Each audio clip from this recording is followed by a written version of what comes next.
बोल देना। कहाँ बोला था दीदी की जाके? हाँ तो जा बोलना। हाँ बोलना था।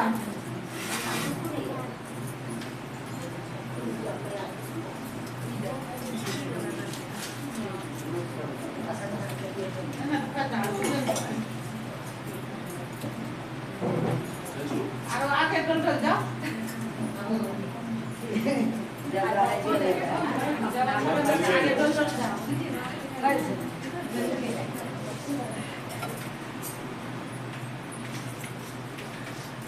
फर्स्ट क्लास होती है सेकंड क्लास फर्स्ट क्लास ज़्यादा हवा फर्स्ट ऐसी बोलते थोड़ा हवा समझ चला नहीं रहती तो बड़ा परेशानी बढ़ती है अब था मतलब कुछ जगह होना जरूरी है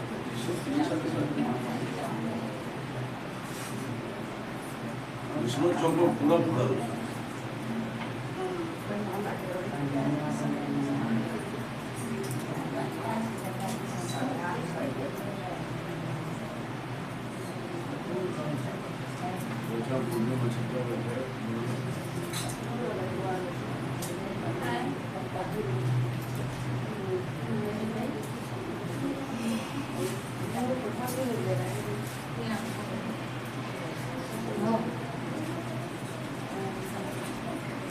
ओम पवित्रो वा सर्वावस्थान गतोपि वा जसमृत पुंडरे काश्यन सवासा अभियंत्रं शुचिः पुनातु हरे हरे विष्णु विष्णु गंगा नारायण हरि ओम तत्सत ओम पुनातु भला चंदन चंद्रम लेपन बंदिते अर्थ नित्यम लक्ष्मी वस्तु सर्वदा किलो एते जपजलाओं भूर्भुवस्व भगवते श्री विष्णवे नमः जल एतानि पद्दर्गात्मनियानि पुटडात्मनियानि यस्नानि समर्प्यामि भगवते श्री विष्णवे नमः चंदन ईद मनुलेपनम ओम भूर्भुवस्व भगवते श्री विष्णवे नमः किलो एते जपजला ओम भूर्भुवस्व भगवते श्री विष्णवे नमः एते जपजला ओम भूर्भुवस्व भगवते श्री विष्णवे नमः फूल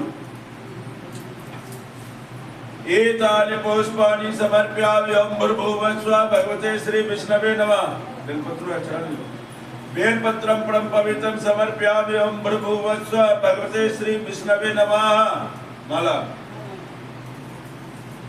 मल्लिकादि सुगंधानि मल्तेदानि वे प्रभु मया अर्तानि तानि वे प्रभु एक पुष्पमाल्यम ओम भूर्भुवस्व भगवते श्री विष्णवे नमः प्रसाद लगाओ नैवेद्यं समर्प्यामि ओम भूर्भुवस्व भगवते श्री विष्णवे नमः तुलसी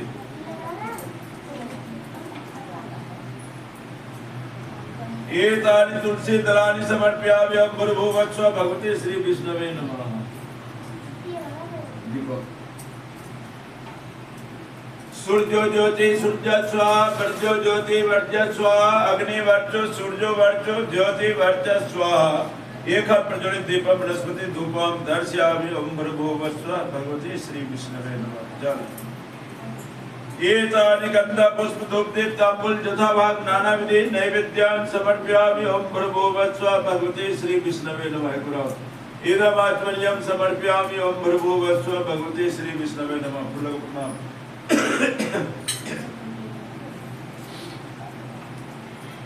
मंगलम भगवान विष्णु मंगलम गरुड़ ध्वजा मंगलम पुंडरी काचा मंगलाय तनोड़ी एतानि छपा पुष्पाणि समर्प्यामि ओम भूर्भुवस्व भगवते श्री विष्णवे नमः किलो एते जपजला राधे कृष्ण देव नमः जल एतानि पद्रगात्मनियानि पुनरात्मनियानि यस्नानि समर्प्यामि राधे कृष्ण देव नमः सिंदूर सिंदूराभरणं समर्प्यामि राधे नमः चंदन एत वरुणेभ्यं कृष्णाय नमः तिलो एते जपजला राधे कृष्ण देव नमः अच्छा चिदमस्तम राधे कृष्ण देव नमः फूल एतानि पुष्पाणि समर्प्यामि राधे कृष्ण देव नमः माला एक पुष्पमाल्यं समर्प्यामि राधे कृष्ण देव नमः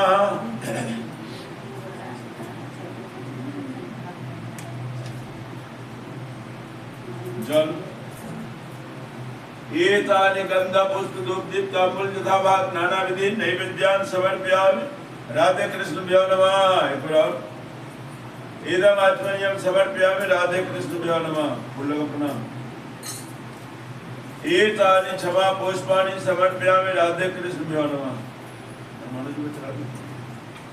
श्री राम जय राम जय जय राम, श्री राम जय राम जय जय राम, श्री राम जय राम जय जय राम, श्री राम जय राम जय जय राम, गोविंद जय जय गोपाल जय जय, गोविंद जय जय गोपाल जय जय, गोविंद जय जय गोपाल जय जय, गोविंद जय जय गोपाल जय जय, राधा रमन हरि गोविंद जय जय, राधा रमन हरि गोविंद जय जय, राधा रमन हरि गोविंद जय जय, राधा रमन हरि गोविंद जय, लक्ष्मी जी की जय जय, श्री विष्णु जी की जय जय, लक्ष्मी जी की जय जय, श्री विष्णु जी की जय जय, लक्ष्मी जी की जय जय, श्री विष्णु जी की जय जय, लक्ष्मी जी की जय जय, श्री विष्णु जी की जय जय, गोविंद जय जय गोपाल जय जय, गोविंद जय जय गोपाल जय जय, बोले राधे कृष्ण भगवान की जय। तत्रैव गंगा जमुना नर्मदा सिंधु सरस्वती चैव अतः गीता माध्यम प्रणम्ब। प्रेम से बोलिए गीता माध्यम की जय। अब वर्णन सुनकर अर्जुन कहते हैं कि पुरुषोत्तम जिन किन्हीं का भी आपने वर्णन किया यानी ब्रह्म का, तो वह ब्रह्म क्या? पूजा पाठ जो लोग करते हैं तो यह अध्यात्म कर्म है।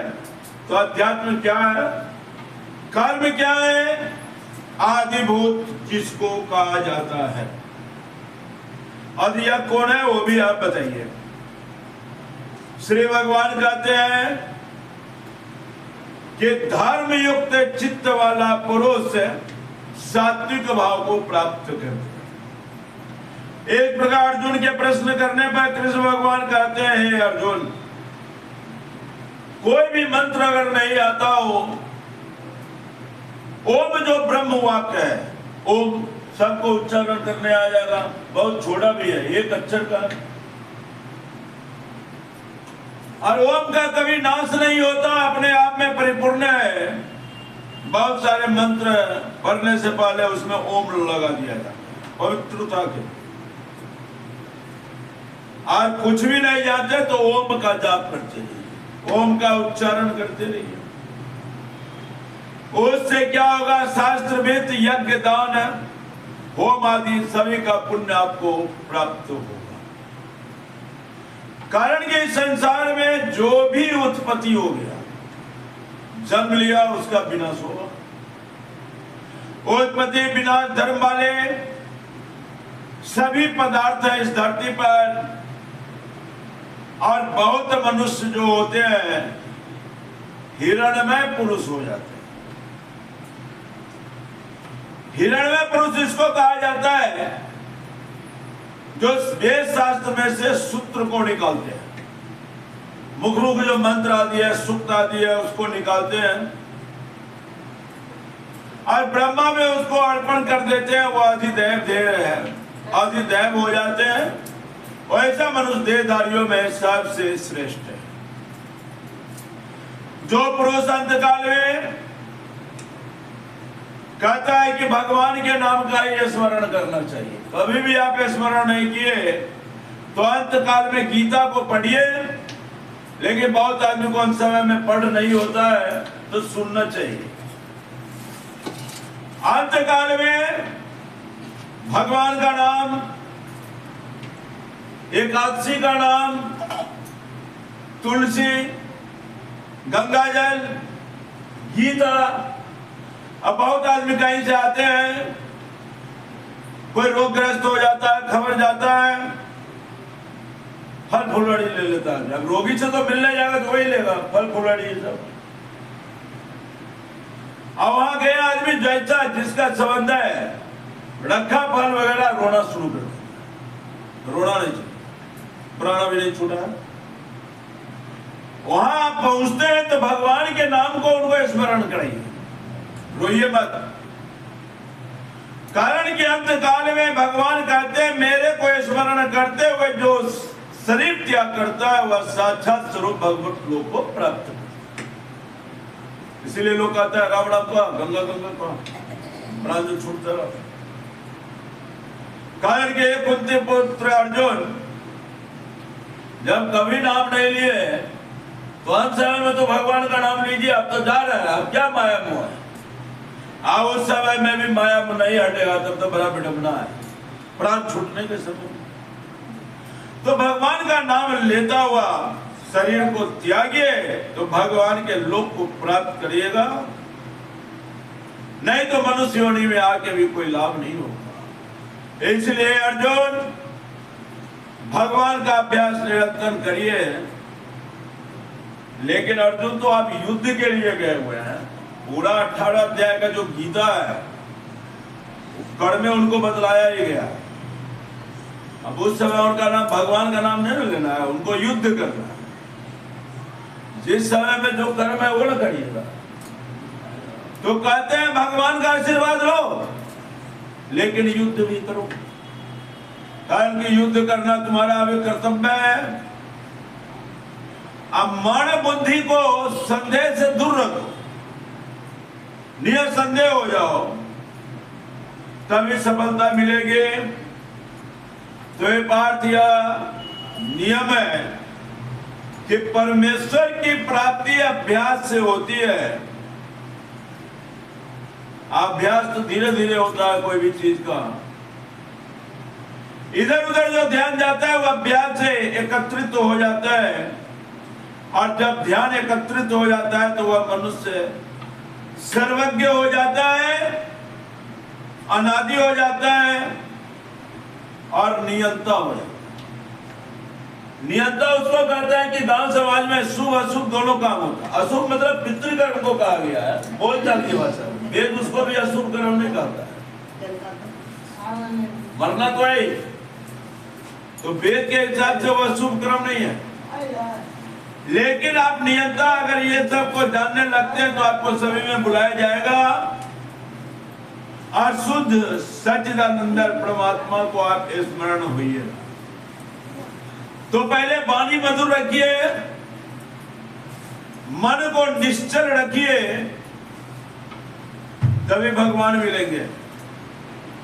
अब भगवान जो मिलेंगे दिव्य स्वरूप में आपको प्राप्त हो। जैसे वेद को जानने वाला जो वेद को जाने लेगा उसको वेदज्ञ कहा जाए, और जो विष्णु को पूजने वाला होगा उसको वैष्णव कहा जाए। ये सब शास्त्रीय भाषा है। विष्णु की पूजा करने वाले को वैष्णव कहते हैं, वेद को जानने वाले को वेदज्ञ कहते हैं, शिव की भक्ति करने वाले को शैव।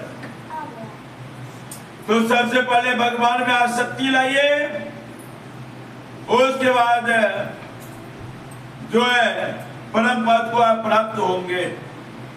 तो ये अर्जुन सब इंद्रियों के द्वारा रोककर, अर्थात इंद्रियों को नाना विषय से हटाकर मन को हृदय में स्थिर करके अपने प्राण को मस्तक में स्थापना करके योग स्वरूप धारण करके भगवान की भक्ति करना। इसीलिए गीता कहता है कि ओम ऐसे इस एक अक्षर रूप ब्रह्म को उच्चारण करता हुआ जो शरीर को त्याग करता है वह परम गति को प्राप्त होता है। अब शरीर त्यागने के समय कहता है पंचाक्षर या द्वादश अक्षर मंत्र बोलना चाहिए। तबीयत खराब है, उससे अंतकाल जा रहा है, बहुत को उस समय होश रहता ही नहीं है, बहुत को होश रहता है, होश नहीं है, बहुत कम बोलने का शक्ति है, तो खाली ओम बोलिए। उससे ज्यादा शक्ति है तो पंचाक्षर ओम नमः शिवाय, ये पंचाक्षर मंत्र 5 अक्षर से बना हुआ है, इसीलिए पंचाक्षर। और उससे भी लंबा खींचना है आपको द्वादश अक्षर, तो ओम नमो भगवते वासुदेवाय। क्या बोलिए? यानी भगवान की भक्ति अन्य चित्त से करिए, आंसर में निरंतर भगवान का ये स्मरण करते रहिए तो भगवान कहते मैं सुलभ हो जाता हूं और सहज प्राप्त करते हैं। और ऐसा ही मनुष्य परम सिद्धि को प्राप्त कर लेते हैं। जीवन तो क्षण भंगुर होता है, अब भगवान भक्ति प्राप्त हो जाएगा आपको तो बार बार जन्म लेने के फेर में नहीं फंसे। बार बार जन्मिएगा तो बार बार मरिएगा, सुख होगा दुख होगा सब कुछ होता है। आज जरूरी नहीं कि मनुष्य योनि में आइएगा तो मुक्ति प्राप्त हो गया। जन्म मरण से छुटकारा का नाम है मुक्ति प्राप्ति, तो अच्छा है। कारण कि अर्जुन ब्रह्मलोक से लेकर सब लोग पुनरावर्ती स्वभाव वाले होते हैं, लेकिन मनुष्य को तो इच्छा होगा कि हम बार बार आते रहे पृथ्वी पर, लेकिन मनुष्य योनि में आते हैं, जानवर नहीं। ये तो इच्छा होता है मनुष्य। तो कहते हैं कि भगवान को अगर आप प्राप्त कर लेंगे तो पुनर्जन्म नहीं होगा और कालातीत हो जाएगा, याद का वस्तु हो जाएगा। अवधि कोई होगा ही नहीं, न जन्म का अवधि होगा, न जन्मिएगा न तो मरिएगा। तो अवधि कोई नहीं होगा, सुख दुख कुछ नहीं होगा, प्रादुर्भाव ही नहीं होगा। तो अर्जुन जैसे तीर्थ आदि में कहते हैं कि घर पर का गृहस्थी जीवन का जो पूजा पाठ 5 दिन में सफल होता है, उस ज्योतिर्लिंग वगैरह पर जाके 1 घंटा में सफल, 5 मिनट में भी सफल हो। वो ब्रह्मा का 1 दिन है, अब मनुष्य के लिए 24 घंटा है। तो भगवान कहते हैं कि अगर दिन को लंबा करना होगा, गीता कहता है, तो रात को आपको छोटा कर देते। छोटा का मतलब हो गया जितना अवधि का रात होता है उसको तो आप कम नहीं कर सकते।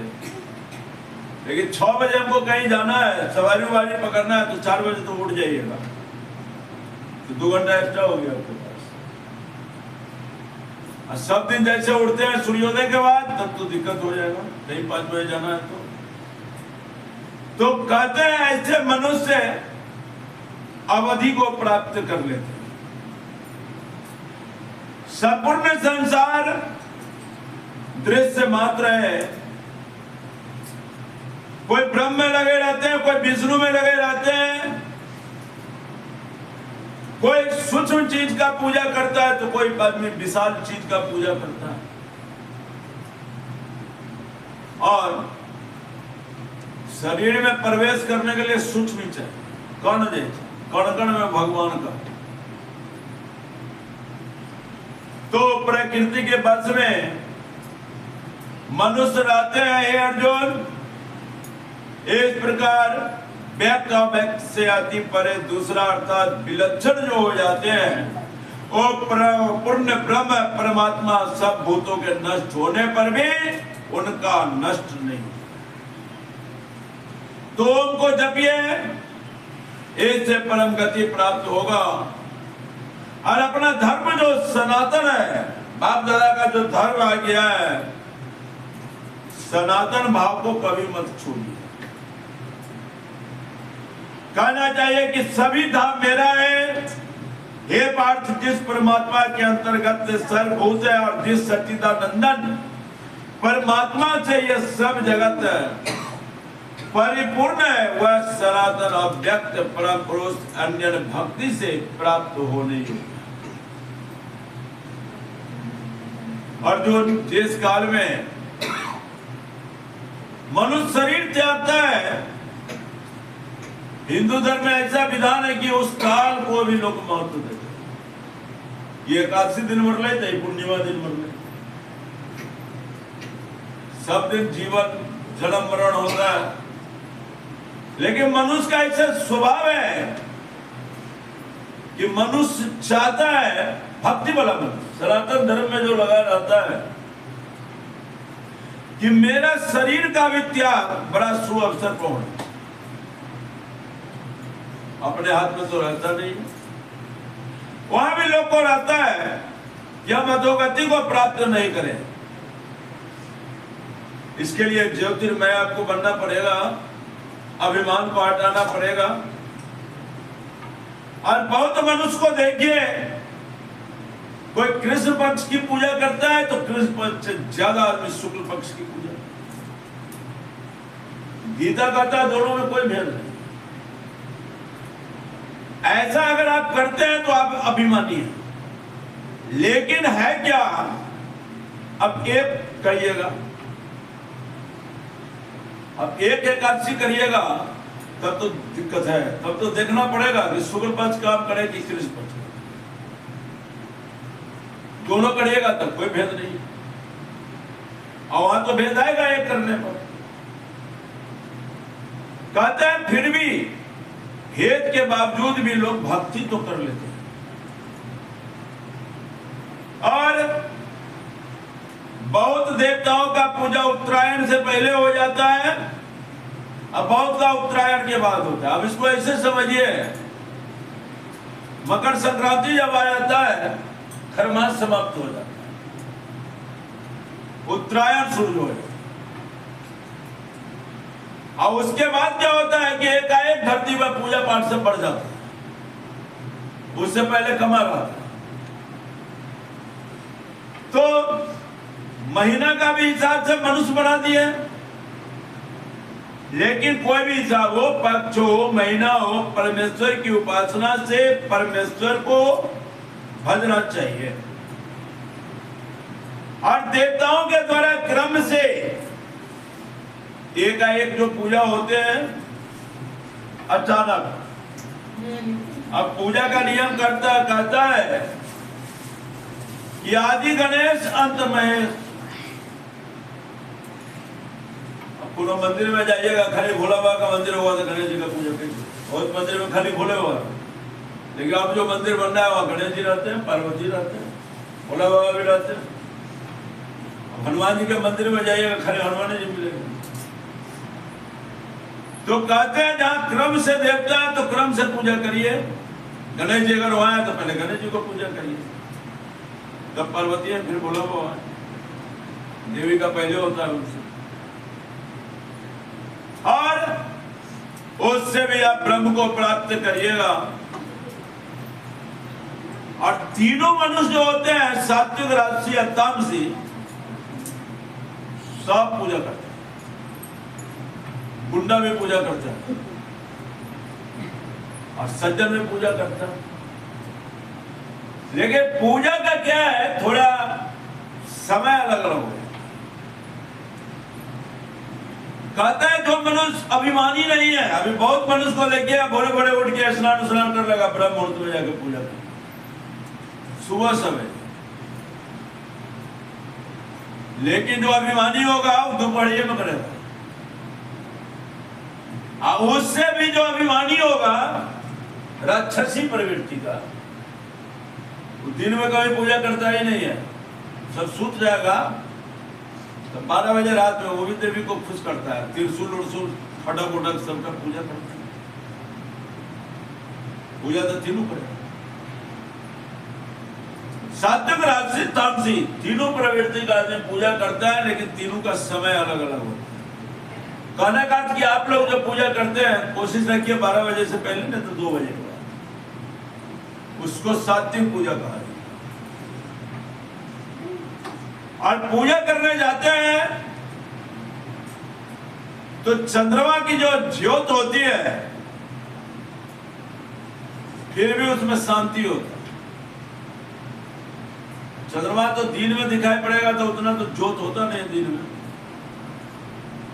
सूर्य के रोशनी के कारण चंद्रमा में चमक है, लेकिन रात में उसमें चमक आ जाता है। आज तो पूर्णिमा है तो बहुत रहेगा। तो कहते हैं कि चंद्रमा की ज्योति को प्राप्त करिए, उस ज्योति से आप में जलन नहीं होगा, शांति होगा। लेकिन सूर्य की ज्योति किसी भी पंचांग हो कि वेद पुराण हो, सुबह का कहता है कि उसका धूप ग्रहण करना चाहिए, लेकिन कभी नहीं लिखा हुआ है कि दोपहर का धूप ग्रहण। अभी सरकार भी पेपर में विज्ञापन दिया रहता है कि बहुत जरूरी हो तभी 12 बजे से 4 बजे तक निकले, नहीं तो घर में रहिए, माने धूप से बचिए। सुबह में कहीं नहीं बना रहा, सुबह का किरण स्वास्थ्यवर्धक। तो पूजा पाठ करने जाते हैं, चंद्रमा जैसे शीतल रहिए, इससे परम गति प्राप्त होगा। और हे पार्थ, इस प्रकार मार्ग को लोग अपनाता है, कोई योग के कर्म पर चलता है, कोई राजसिक, कोई तामसिक, कोई सात्विक भाव से पूजा करता है, कोई कामना के कारण करता है, कोई बिना कामना का करता है। कामना हो ना हो लेकिन बुद्धि बराबर रहना चाहिए। योगी पुरुष इस राष्ट्र के तत्व को जानकर वेदों को पढ़ते हैं, और वेद के पढ़ने से क्या होता है, लोग को यज्ञ का मंत्र प्राप्त होता है, तब प्राप्त होता है। दान आदि का क्या महत्व है, वो पुण्य फल भी वह जान जाता है, और अंत में सनातन परम पद को प्राप्त करता है। इसमें संदेह नहीं। प्रेम से बोले गीता माध्यम की जय, राधा जी की जय जय, श्री कृष्ण जी की जय जय, राधा जी की जय जय, श्री कृष्ण जी की जय जय, राधा जी की जय जय, श्री कृष्ण जी की जय जय, राधा जी की जय जय, श्री कृष्ण जी की जय जय। गोविंद जय जय गोपाल जय जय, गोविंद जय जय गोपाल जय जय, गोविंद जय जय गोपाल जय जय, गोविंद जय जय गोपाल जय जय। लक्ष्मी जी की जय जय, श्री विष्णु जी की जय जय, लक्ष्मी जी की जय जय, श्री विष्णु जी की जय जय, लक्ष्मी जी की जय जय, श्री विष्णु जी की जय जय, लक्ष्मी जी की जय जय, श्री विष्णु जी की जय जय। गोविंद जय जय गोपाल जय जय, गोविंद जय जय गोपाल जय, गोविंद जय जय गोपाल जय जय, गोविंद जय जय गोपाल जय। वृंद बोलिए राधे कृष्ण भगवान की जय। तत्रैव गंगा यमुना सर्वदा सिंधु सरस्वती चैव अथ पुरुषोत्तम मास माध्यम प्रारंभ। वृंद बोलिए पुरुषोत्तम मास माध्यम की जय। अथ पंचदशोऽध्याय। श्री नारायण वाचा ततश्चुट्टात्तदेवं श्री कृष्ण भक्तवत्सलम बन्धाजलि पूतो भूत्वा सुदेवा गदगदाक्षरम नमस्ते देव देवेशा त्रैलोक्या भयप्रद प्रभु सर्वेश्वर नमस्ते अस्तु त्वामहं शरणं गतः। अब नारायण कहते हैं कि भगवान श्री कृष्ण भगवान को हाथ जोड़कर सदैव ब्राह्मण गदगद स्वर से स्तुति करने लायक हे देवेश, हे प्रभु, हे सर्वेश्वर, आपको प्रणाम है। मैं आपके शरण में हूं, मेरी रक्षा करिए। कोई आगत जो होते हैं अतिथि, उनको कहा गया जहां गए वो उनका भय भंजन करते हैं, हटा। अपने लोग शुरू से कहा गया अतिथि देवो भव, और आप जय स्वरूप हैं, जय देने वाले हैं, जय के कारण है, बीज के आधार है। अब बीज जो चल रहा है उसका भी कारण आप ही, बीज के रक्षा करने वाले हैं, बीज के बीज है, फल का आधार है, फल का मूल है, फल का दाता है, और तेज के दाता आप ही कृष्ण है, आप ही विष्णु है, आप ही वासुदेव है, आप ही श्री वत्स है। तो सब कोई मिल के हम आपको प्रणाम करते हैं। तो श्री भगवान के आगे दृढ़ धर्मा बोलते हैं कि मनुष्य सुखी भी होता है, लेकिन बहुत मनुष्य अति दुखी भी है। दीनहीन जो हो जाता है, गरीब को दीन कहा जाता है, लेकिन किसी गरीब को भी देखिए अति दीन होते हुए में भी आपके भक्ति में लगा। कारण कि आप लोक में लोक बंधु के नाम आपको कहा जाता है।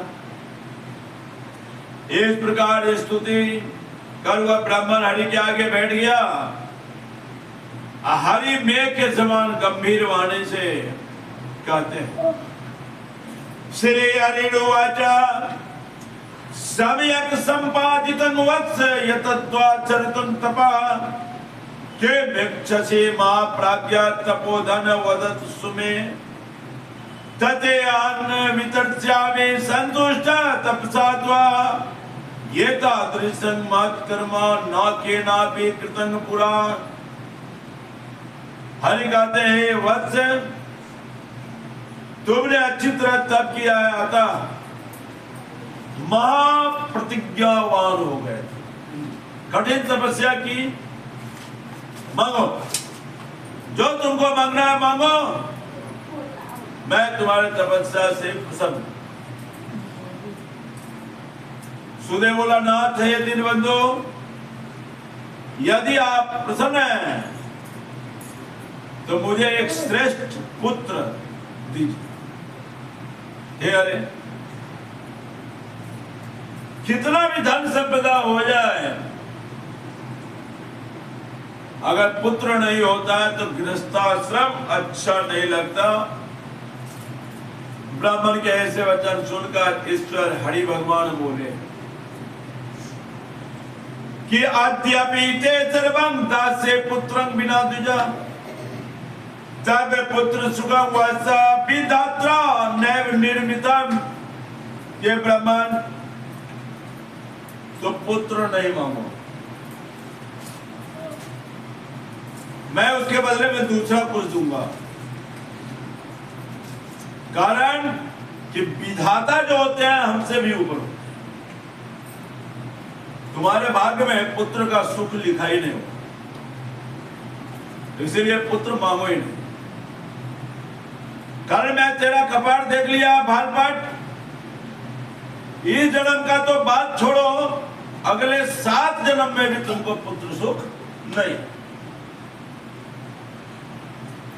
अब ये जो कह दिए भगवान कि 7 जन्म में भी पुत्र सुख नहीं हो, तो बताइए उनके शरीर पर तो वज्र के समान कुछ गिर गया।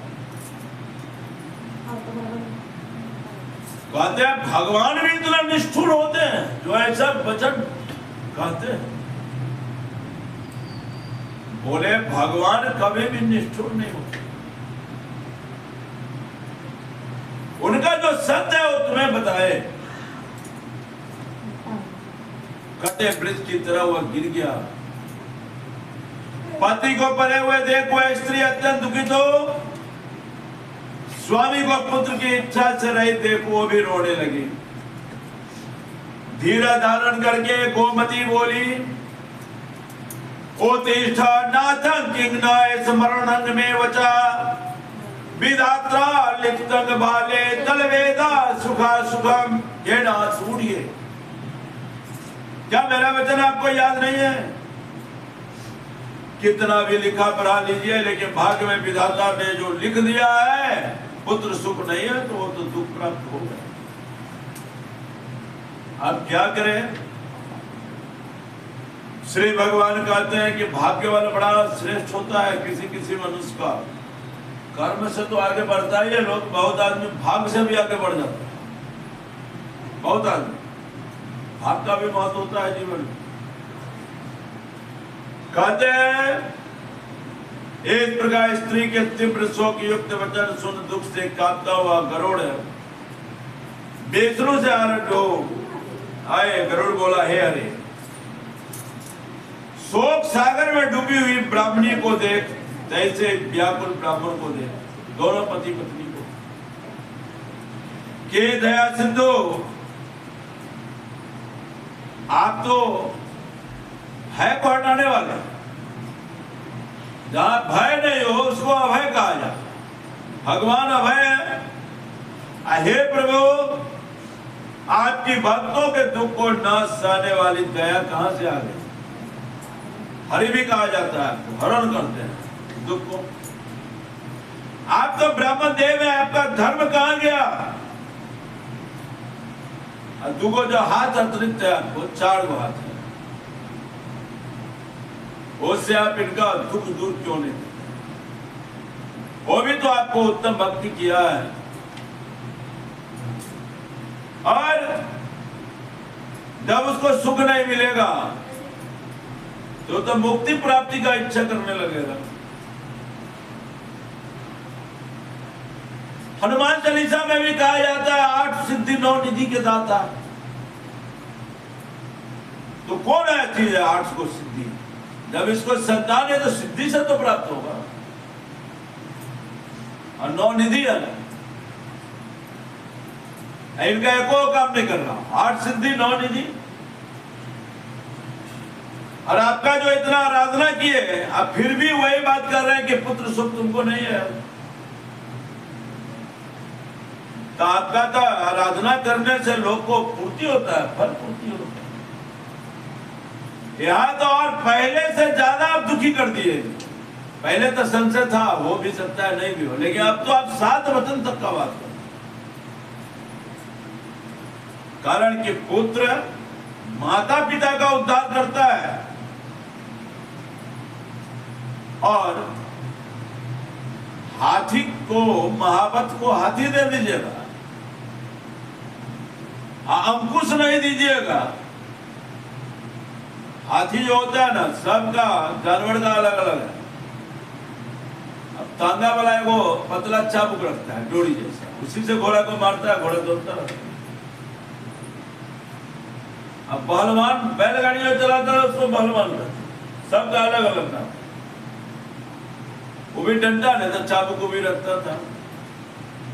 हाथी तो बड़ा विशाल जानवर होता है, उसको धागा वाला से मारेगा तो कुछ बुझाएगा, सुन में नहीं करेगा। अब कहीं क्रोधित हो गया तो विशाल जानवर होता है, महावत को भी ले डूबेगा, पैर उड़ पड़ गया, बहुत तरह का बात। इसीलिए उसको त्रिशूल जैसा कभी कभी देखे हुएगा हाथी पर, जो महावत रहता है, त्रिशूल जैसा जो लोहा का बना रहता है, यहाँ पर उसको थोड़ा ऐसे करता है कि नियंत्रण में आ जाता है, उसी को अंकुश करते। तो हाथी अगर किसी को दीजिएगा तो अंकुश देना भी जरूरी है। ठीक है, दुख दिए तो सुख भी दीजिए, उनका कहने का मतलब। आपके चरण कमलों के ऐसे में तो कोई सेवा नहीं करेगा, जो भाग में वही होगा, तो आपको लोग क्यों भक्ति करेगा? जो होगा होगा। ये उनका सवारी समझा रहा है गरुड़ जी का, विष्णु भगवान। हे नाथ, लेकिन हम तो आपसे आग्रह कर सकते हैं, करना नहीं करना तो हमसे ज्यादा आप पूछते हो। और इसीलिए आप इस ब्राह्मण को अवश्य एक पुत्र दीजिए। सुदामा भी बहुत भगवान की भक्ति की है, तो उनको भी ऐश्वर्य प्राप्त हुआ, और ये भक्त आपका इतना कर रहा है, इनको भी जो है पुत्र दीजिए। इस प्रकार हरि के अनुकूल वचन गरुड़ ने सुन अति प्रसन्न हो, तत्काल उस दुखी ब्राह्मण के पास गया और कहता है कि मैं भगवान के आशीर्वाद से तुमको पुत्र जरूर दिलाऊंगा। की होइया सब कान सुना। एक श्री विरजे नारदे पुराणे पुरुषोत्तम मास मानने दृढ़ दंडा अपने काने श्री नारायण नारद संवादे सुदेव वर प्रदान नाम 15 अध्याय। प्रेम बढ़िए पुरुषोत्तम मास माध्यम की जय। राधे जी की जय जय, श्री कृष्ण जी की जय जय, राधे जी की जय जय, श्री कृष्ण जी की जय जय, राधा जी की जय जय, श्री कृष्ण जी की जय जय, राधे जी की जय जय, श्री कृष्ण जी की जय जय। गोविंद जय जय गोपाल जय जय, गोविंद जय जय गोपाल जय, गोविंद जय जय गोपाल जय जय, गोविंद जय जय गोपाल जय। लक्ष्मी जी की जय जय, श्री विष्णु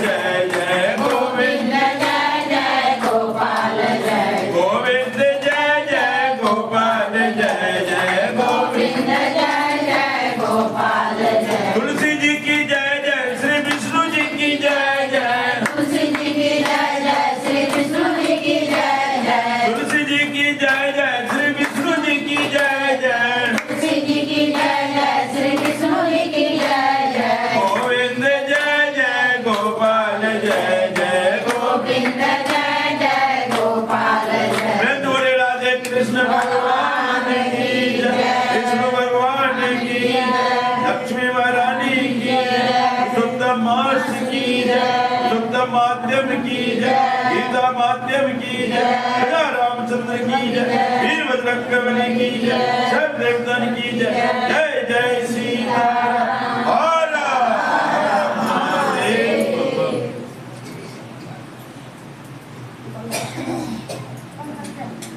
इनको अंदर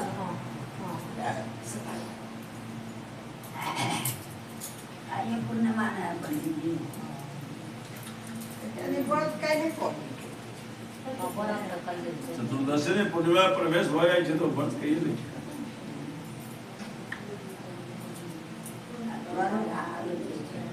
अगर बहुत बात न समझाबू से नहीं समझ आ वही में जो मोबाइल में जो दिखा दी छे ओकर बात के ज्यादा फॉलो करे जो मोबाइल की वजह से दिल्ली बॉम्बे सबके वेबसाइट डाल रहे हर जगह के सूर्योदय सूर्यास्त में अंतर होता है। अब हमरा से वो जना पंचांग लिखल है में लिखल है स्नान दान व्रत की पूर्णिमा एक के दिन आए जना द्वादशी दिन त्रयोदशी करे छे लोग ना प्रदोष तेरा व्रत एहि दुआरे संध्या में फलाहार उलाहार करे छे एहि दुआरे काल 1 बजे के बाद हो गेले प्रवेश पूर्णिमा के आई 12 बजे तक लेकिन उदय में भगले तो भर दिन रात चाहे पूर्णिमा रात ना कोनो आए जेठ की आची चढ़ जाती सेवा नहीं कल चलो ये हो खाता में दवा खा में ना जेठ वो जेठ खत्म है ना दूसरा जेठ अरे का महीना में अधिक मास जे पड़े छे ना तो 15 दिन अनहरिया शुद्ध रहे छे 15 जोड़िया जो होय छे वो अधिक मास पड़े अब फिर दोसर महीना में से 15 दिन अनहरिया ले जाते आप जे काल से फिर दोसर जेठ अनहरिया कहल जाए वो 15 दिन अधिक मास आते हैं तब जब 15 दिन जोड़ दो पूर्णिमा होते जेठ के यो एक पूर्णिमा जेठे के है अगला पूर्णिमा भी जेठे के होते जे महीना अधिक मास पड़ते वो 60 दिन के महीना हो जाए 2 महीना एतानि गंगा जलानि एककृतवर्ती कर्पूर दीप प्रज्वलित आरती राधे कृष्ण भगवान श्री कृष्ण लक्ष्मी महारानी गीता माध्यम पुरुषोत्तम माध्यम कुल देवता ग्राम देवता